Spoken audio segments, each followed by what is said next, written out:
Selamat datang di Ruang Pandit bersama saya Yazid. Dan gue Rifki Erlanda. Selamanya Garuda.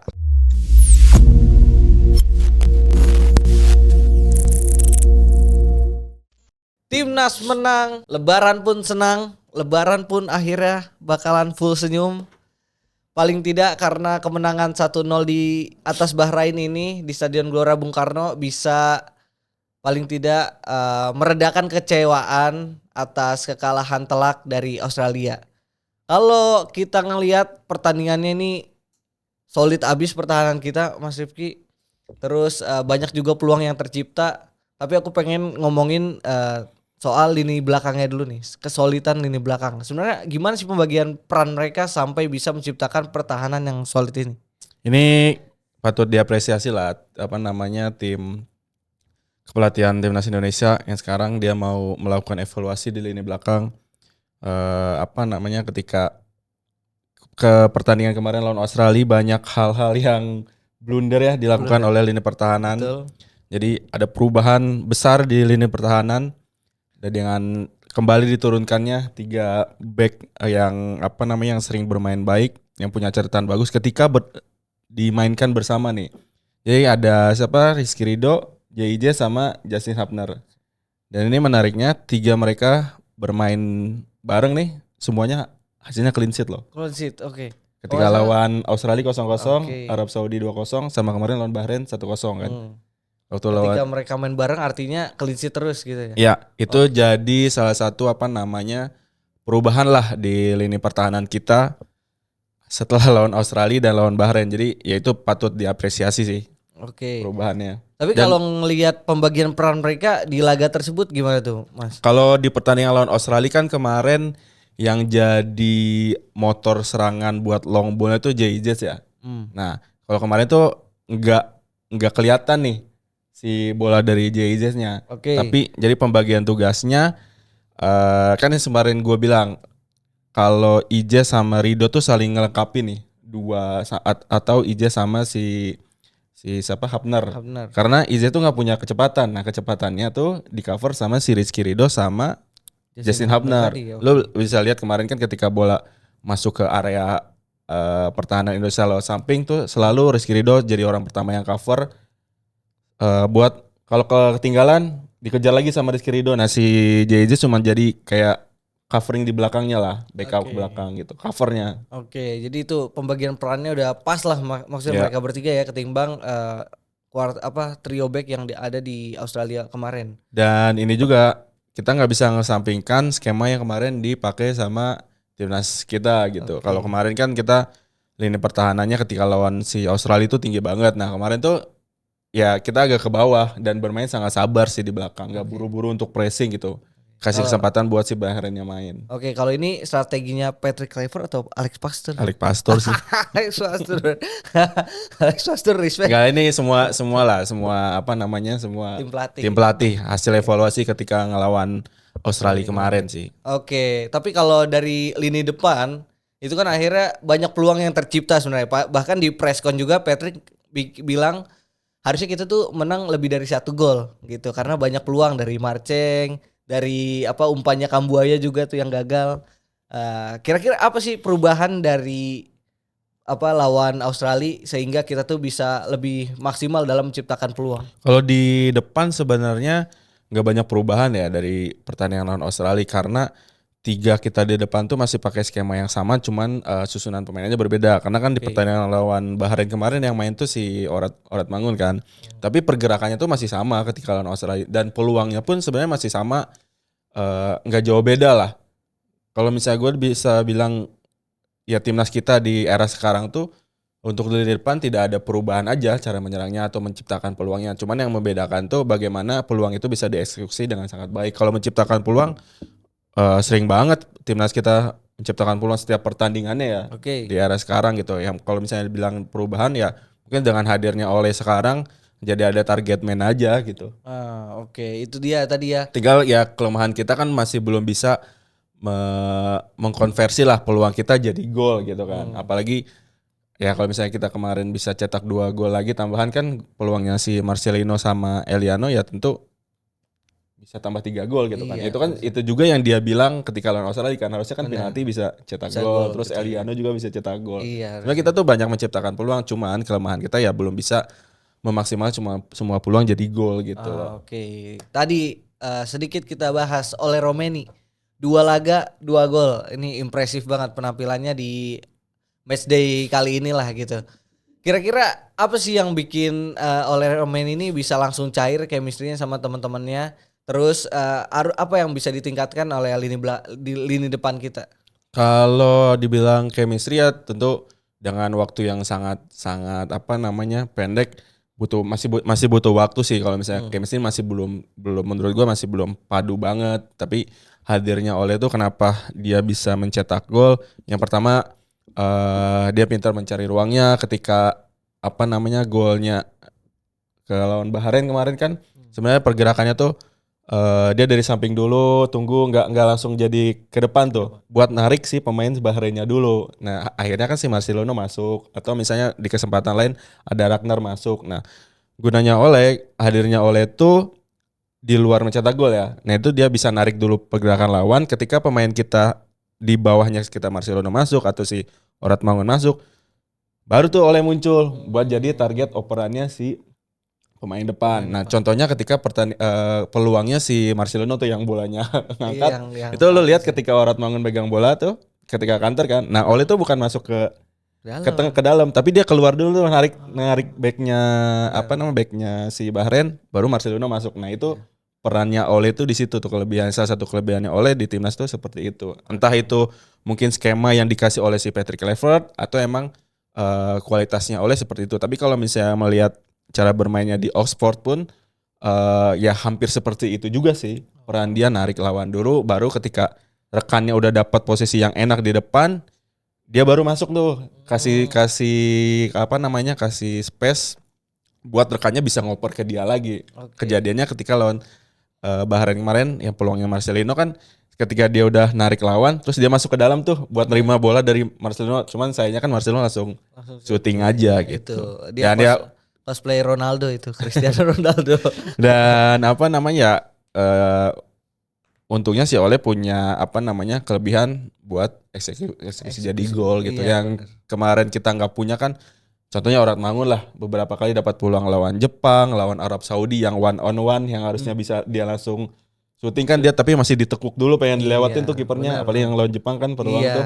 Nah, sedangkan Ole tuh ya udah dia dapat bola di depan, udahlah nggak mau basa-basi langsung cetak gol aja. Iya. Gitu. Dan di presscon juga sebenarnya Ole ngejelasin bahwa sebenarnya ada sepersekian detik buat dia mikir gitu. Nah, harus dieksekusi di congkel atau langsung dihantem full power gitu. Cuman dari sepersekian itu dia mikir lebih baik dicongkel. Bagus masuk ternyata. Itu insting penyerang. Kan setiap posisi itu ada instingnya ya, ketika seorang pemain bertahan. Insting kapan harus melakukan clearance, kapan harus tackle. Nah, di gelandang kapan harus bisa passing. Nah, penyerang kan insting gol dia 1-on-1 ke kiper tuh harus punya seorang penyerang gitu loh. Iya, one shoot gitu langsung ya, one first touch langsung shoot. Mikirannya harus cepat lah. Iya, itu keren makanya si Ole itu. Apakah artinya dari sekian kemampuan Ole yang tadi disebutkan, dari kemampuan yang dimilikinya itu, apakah artinya dia nih sebenarnya sosok predator yang akhirnya dinantikan skuad Garuda selama ini? Kalau misalnya dibilang seperti itu udah bisa, tapi kita masih belum lihat ya nanti kan pertandingan lainnya seperti apa, karena ketika ngelawan Bahrain menurut gua ya kualitas Ole tentu ya di atas pemain Bahrain gitu kan. Oke. Terus ketika lawan Australia ya masih setara lah dengan backnya Australia. Tapi ketika ketemu tim-tim besar, ya apalagi nanti kalau misalnya kita lolos ke ronde keempat ya, itu kan lawan-lawannya yang kemungkinan bakal kita lawan tuh ada Irak, ada Arab misalnya ketemu lagi atau Qatar. Nah itu bisa jadi pembuktiannya nanti Ole di situ. Tapi kalau misalnya dibilang lo untuk sementara ini sosok yang kita cari di lini depan, ya bisa bilang seperti itu kan. Banyak yang bilang juga bahwa Ole ini kepingannya puzzle terakhirnya pelatih sebelumnya lah untuk di timnas Indonesia gitu kan. Tapi ya hadirnya Ole ini jadi angin segar lah bahwa kita sekarang punya goal getter, punya seorang penyerang yang haus gol gitu. Sebenarnya kan kalau kita lihat Ragnar yang kita datengin kemarin naturalisasi, terus ada juga si Rafael Struijk kan bukan seorang goal getter ya, Getter. jatuhnya kan ke winger gitu. Cuman Iya. Ragnar dipaksakan untuk sebagai penyerang nomor 9-nya. Itu ya emang kebukti sih dia mencetak beberapa gol, tapi dengan karakter bermainnya seperti ketika lawan Bahrain kemarin lah, dia lebih banyak melebar jadi winger untuk memberikan assist ke depan. Ya menurut gua hadirnya Ole bisa jadi solusi. Solusi di lini depan kita. Oke. Selain oleh Romeni yang tampil baik itu yang disorot ya, itu adalah debutnya Joy Pelupesi. Ini Ya. gila banget nih, pemain luar biasa. Padahal di laga debutnya tapi chemistry-nya kayak udah nyetel banget sama teman-temannya. Kalau Mas Rifki ngelihatnya penampilan Joy Pelupesi gimana kemarin? Kalau melihat penampilan si Joy kemarin itu eh nggak bisa mengesampingkan pembagian perannya dengan Tom Haye gitu. Oke, nah ini ya yang nggak ada di Nathan kayaknya. Ya, Gimana, Seth? entah mungkin ada evaluasi juga dari tim pelatih bagaimana pembagian tugas antara Tom Haye sama si Pelopesi. Kalau kemarin tuh kelihatan banget kenapa si Pelopesi bisa bisa menonjol lah di laga debutnya karena tugasnya itu benar-benar menjaga kedalaman aja gitu, nggak terlalu terlibat untuk membantu serangan gitu. Jadi nggak double job lah kasarnya gitu kan. Oke, Kalau oke, Tom oke. Haye juga pembagian tugasnya ya udah dia dapat bola ketika dari serangan Bahrain gagal atau build up kita langsung long ball kasih ke Iya. depan gitu kan. Nah kemarin tuh kenapa Joy tampil menonjol di laga debutnya karena pembagian tugas itu. Nah itu kan tidak terlihat ketika Nathan bermain gitu. Karena ketika Nathan dengan Tom Haye ketika timnas kita lagi nyerang, dua-duanya ikut nyerang. Oke. Terus ketika bertahan, dua-duanya ikut bertahan. Nah, tapi ketika kemarin si Joy dan si Tom Haye, ketika Tom Haye naik, si Joy itu cuma jaga kedalaman aja, nutup nih ketika gagal atau counter. Nah dia jadi orang pertama yang nutup pergerakannya. Kalau dulu mah kayak Ahmad Bustominya lah Ah, gitu. itu dia Ahmad Bustomi Atau benar. Haryononya lah gitu. Iya, tapi lebih lebih halus ya sebenarnya Ya, Joy Pelupesi. dengan pengalamannya kan dia umur udah 31 tahun ya. Hmm. Dengan pengalamannya di Eredivisie, sekarang di Liga 2 Belanda. Dan menurut gue emang ya tipikal gelandang nomor 6 banget gitu. Cuman kan kalau nggak salah si Kluivert tuh bilang di Konpres tuh dia sebenarnya kan bek kanan ya. Iya, Bek kanan, dulunya. cuman katanya dia rubah jadi posisi nomor 6. Tapi kalau ngelihat perawakannya, cara dia menjaga ini sih menurut gue sih emang dia gelandang aja sih, gelandang Cocok nomor ya. 6 gitu. Nah, itu Cocok yang banget belum belum kita punya sebenarnya hadirnya kemarin. Ivar kan sebenarnya jadi katanya sih nomor 6, cuman kan kalau ngelihat beberapa pertandingan di area STY ya Ivar pun terlibat dalam menyerang fase gitu. serangan. Nah, Fase cuma si serangan. Joy ini nggak terlalu terlibat di untuk Fase serangan fase itu tadi serangannya ya. itu Oke. sih.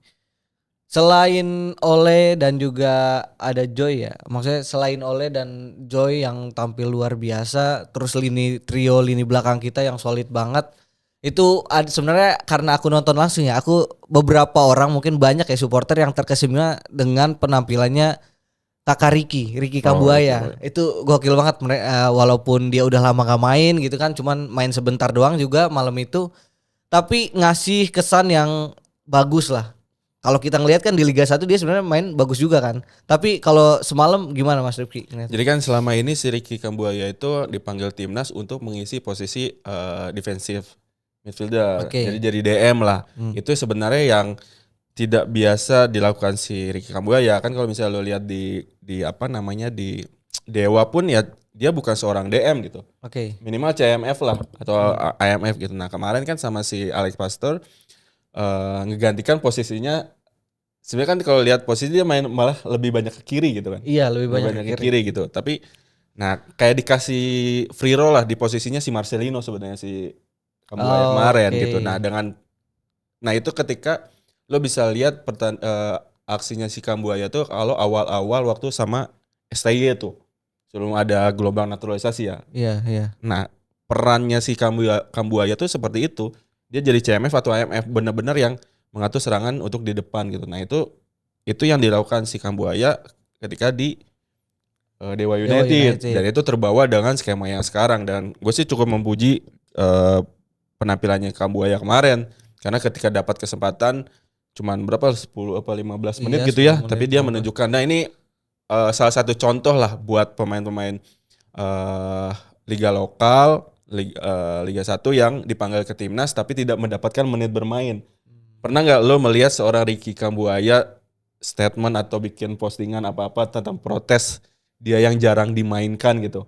Nah, itu bisa jadi contoh. Ya udah, lo diam, dipanggil latihan nggak dapat bermain, latihan lagi ketika dipanggil tunjukkan yang terbaik di lapangan. Itu sih. Oke, itu tadi ya, maksudnya nggak usah banyak komentar, nggak usah banyak fafifu, tapi ketika dapat menit main kasih Iya. yang terbaik. Yang kemarin dia dapat kesempatan bermain di posisi aslinya dia. Aslinya, Gitu. Kalau pertandingan sebelumnya itu dia dapat posisi ya jadi gelandang bertahan agak berat sih menurut gua. Dan kebuktikan ketika di Persib juga banyak bertahan juga nggak kepake. Iya, nggak Gitu. kepake, bener sih. Padahal memang kemampuan dia tuh kan ada di dribblenya itu. Iya, dribble sentuhan-sentuhan. Dribble sentuhannya itu yang ala-ala tekuk-tekukannya. dia tekuk-tekukan inilah apa namanya pemain asal Papua lah, Iya. pemain Jayapura gitu kan, Persipura kayak gitu, jadi ya emang itunya kayak gitu. Oke, ini dia. Karena setelah ini kemenangan ini masih ada 2 laga selanjutnya, Iya.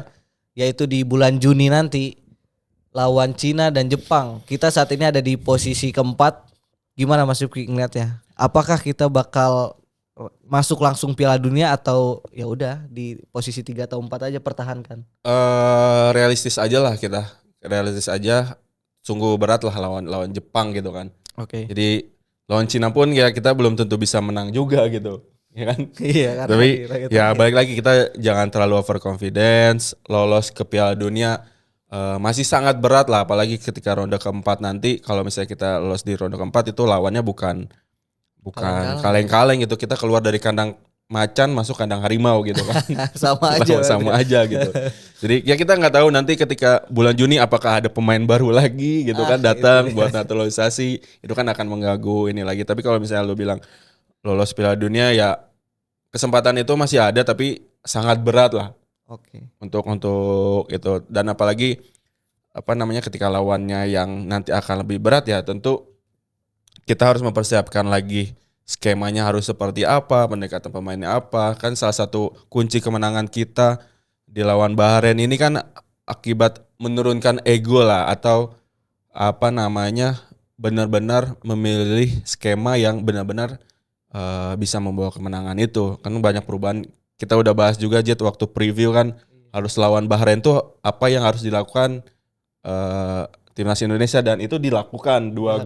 Gol yang kita ciptakan atau peluang yang kita ciptakan itu ketika lo ngelihat nggak kemarin di lapangan bagaimana kita ngebongkar apa namanya pertahanan Bahrain itu bukan umpan-umpan pendek tapi umpan long ball di belakang backline-nya si Bahrain. Seperti yang gue bilang kemarin bahwa ketika lawan Jepang, kenapa Jepang bisa menciptakan gol itu karena umpan-umpan jauh di backline-nya lini pertahanannya Bahrain. Dan gol kita kan Tom Haye tuh ngasih umpan ke Marcelino yang di belakang lini pertahanannya si Bahrain, dan beberapa kali peluang si Tom Haye ngirim ke kiri, ada Ole itu ngelewatin belakang juga. Nah itu hal-hal seperti itu yang harus dilakukan oleh ya tim pelatih pasti tahu lah apa yang harus ia lakukan gitu. Jangan sampai ada blunder-blunder lainnya, karena ini udah krusial banget nih 2 laga terakhir. Harus menurunkan ego lah, nggak harus terlalu membuktikan diri bahwa yang sekarang lebih baik dari yang sebelumnya, atau apa namanya yang sekarang nggak jauh lebih jago dari sebelumnya, nggak harus itulah, tapi harus benar-benar menurunkan ego. Oke, ego ya. Jadi dari memainkan pertandingan demi kemenangan tim. Iya, gitu. Udah mikirnya udah buat kemenangan tim, bukan untuk kemenangan salah satu pihak lah. Gitu. Oke, itu dia. Ya. Tapi satu lagi yang pengen gue sampaikan. Sekarang kan ya timnas kita udah sangat naik lah. Apalagi kan peringkat FIFA kita juga naik kan dari 130 sekarang 123 kalau nggak salah, naik 7 peringkat. Ya sekarang banyak program naturalisasi sangat gencar, timnasnya dibaguskan, tapi jangan lupa lah pembinaan di bawahnya. Itu kan hadirnya Rizky Ridho, adanya Marcelino Ferdinand itu kan hasil pembinaan di bawah. Mereka dibina di Liga Persebaya gitu. Nah, itu harus PSSI harus memikirkan itulah, bukan hanya untuk membaguskan timnasnya, tapi tetap harus dipikirkan pembinaannya di bawahnya gitu. Itu kayak naturalisasi jalan pintas, tapi ya jangan terlalu lama. Mau lama pun nggak apa-apa, tapi ya di bawahnya regenerasinya harus baik gitu. Jadi jangan sampai dilupakan pembinaannya. Tetap harus kita tagih terus Ya, Oke, soal betul. pembinaan, soal roadmap mana nih sampai sekarang masih belum Masih ada. belum ada. Paling Pembinaan. tidak memang harus dua-duanya tuh jalan bersamaan kan Ya. harusnya bisa, bukan naturalisasi duluan ini dibelakangin gitu. Ya. Harusnya bisa lah berjalan bersama. Oke lah timnasnya baik, nggak apa-apa nggak berdampingan tapi setidaknya ada progres lah Bener. gitu untuk Itu dia. sekarang. Paling enggak kan karena kita ngelihat hasilnya Rizky Ridho, Marcelino, Ya, itu kan Kabuaya dan lain-lain itu kan hasil binaan kita. Kita bisa loh maksudnya menciptakan pemain seperti ini gitu. Oke, itu dia tadi ya closing statement dari kita ya di Ruang Pandit ini. Paling tidak memang kemenangan ini bisa meredakan emosi orang-orang, Iya. emosi masyarakat menjelang Lebaran ini kan makin-makin kan. Jadi memang kemenangan atas Bahrain sangat krusial. Terima kasih tim kepelatihan yang sudah berjuang, pemain-pemain yang sudah berjuang dengan maksimal di pertandingan kemarin. Dan untuk teman-teman jangan lupa buat follow semua sosmed kita, ada di Twitter, Instagram, dan juga ada di TikTok. Jangan lupa juga buat subscribe YouTube-nya Pandit Football Indonesia biar kita lebih semangat lagi buat kontennya. Ada lagi Mas Rifki yang mau disampaikan? Udah itu aja sih. Kita tunggu nanti bulan Juni ya lawan Cina Oke, itu dan dia. lawan Jepang. Berangkatlah Jepang yuk. Let's go. Ada yang mau OTW ikut? Jepang. Ada yang mau ikut ke Jepang, kita Oke. berangkat bareng-bareng. Sampai jumpa di episode selanjutnya.